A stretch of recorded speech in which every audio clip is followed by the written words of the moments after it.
votre espérance dans le don que vous allez recevoir quand Jésus-Christ paraîtra. Obéissez à Dieu. Ne suivez donc pas les désirs que vous aviez autrefois avant de connaître le Christ. Dieu vous a appelé, et il est saint.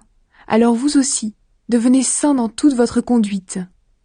En effet, les livres saints disent « Soyez saints, parce que moi je suis saint ».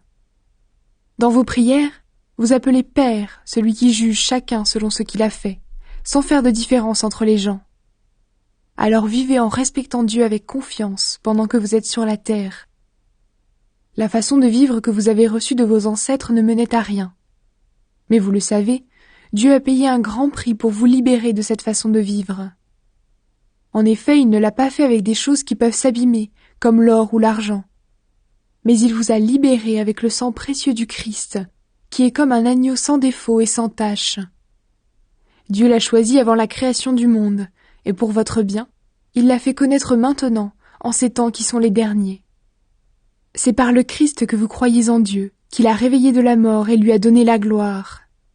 Voilà pourquoi vous mettez votre foi et votre espérance en Dieu. L'amour des uns pour les autres. En obéissant à la vérité, vous êtes devenus purs pour aimer sincèrement vos frères et vos sœurs chrétiens. Aimez-vous donc les uns les autres de tout votre cœur.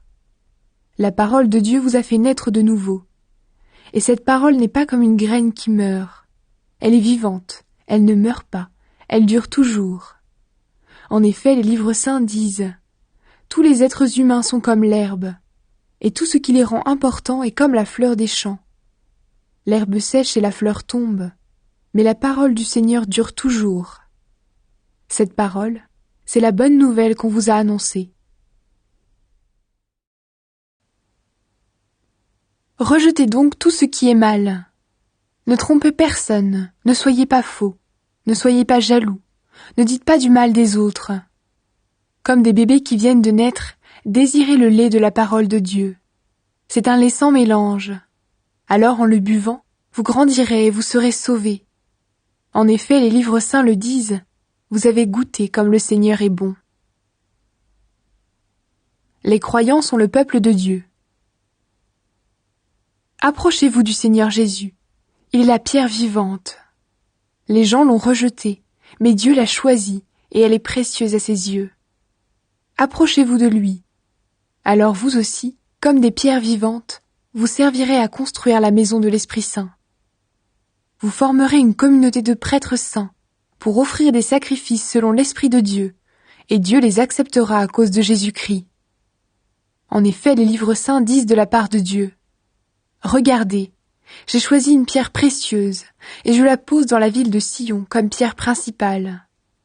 Celui qui s'appuie sur elle ne sera pas déçu. » Pour vous qui croyez, cette pierre vous donne de l'honneur, mais pour ceux qui ne croient pas, la pierre que les constructeurs ont rejetée est devenue la pierre principale de la maison.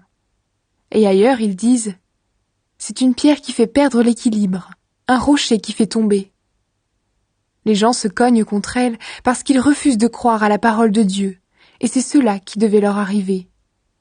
Mais vous, vous êtes la race choisie, la communauté des prêtres du roi, la nation sainte. Vous êtes le peuple que Dieu a choisi pour annoncer les grandes choses qu'il a faites. Il vous a appelé à sortir de la nuit pour vous conduire vers sa lumière magnifique. Autrefois, vous n'étiez pas le peuple de Dieu, mais maintenant vous êtes son peuple.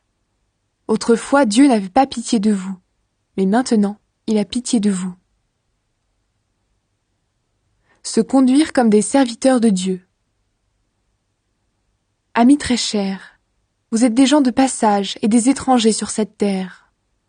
C'est pourquoi je vous le demande, ne suivez pas les désirs mauvais qui luttent contre vous. Au milieu de ceux qui ne connaissent pas Dieu, ayez une belle conduite. Alors, s'ils vous accusent faussement de faire le mal, ils verront vos bonnes actions, et ainsi le jour où Dieu viendra, ils lui rendront gloire. Obéissez aux autorités à cause du Seigneur, au roi parce qu'il est le chef de tous, et aussi au gouverneur. Le roi les envoie pour punir ceux qui font le mal et féliciter ceux qui font le bien. Dieu veut ceci. Par vos bonnes actions, fermez la bouche aux gens stupides et ignorants. Conduisez-vous comme des personnes libres, mais votre liberté ne doit pas devenir comme une couverture pour cacher des actes mauvais. Conduisez-vous plutôt comme des serviteurs de Dieu. Ayez du respect pour tout le monde. Aimez vos frères et vos sœurs chrétiens. Honorez Dieu, respectez le roi. Marchez sur les traces du Christ. Vous, les serviteurs, obéissez à vos patrons avec respect. Obéissez non seulement aux patrons qui sont bons et aimables, mais aussi à ceux qui sont difficiles. Vous supportez peut-être des souffrances que vous ne méritez pas, et cela parce que vous voulez rester fidèles à Dieu. Eh bien, c'est une belle chose. En effet, si vous avez fait le mal, quel mérite avez-vous à supporter les coups?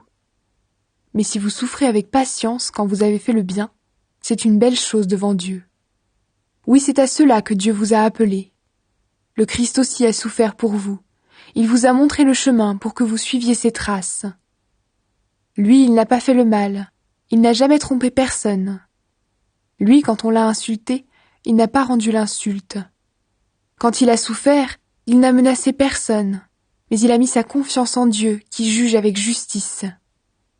Sur le bois de la croix, il a porté lui-même nos péchés dans son corps. C'est pourquoi nous avons cessé de vivre pour le péché, et nous pouvons mener une vie qui plaît à Dieu. C'est par ses blessures qu'il vous a guéris. Oui, vous étiez comme des moutons perdus, mais maintenant vous êtes revenus vers le berger qui protège vos vies.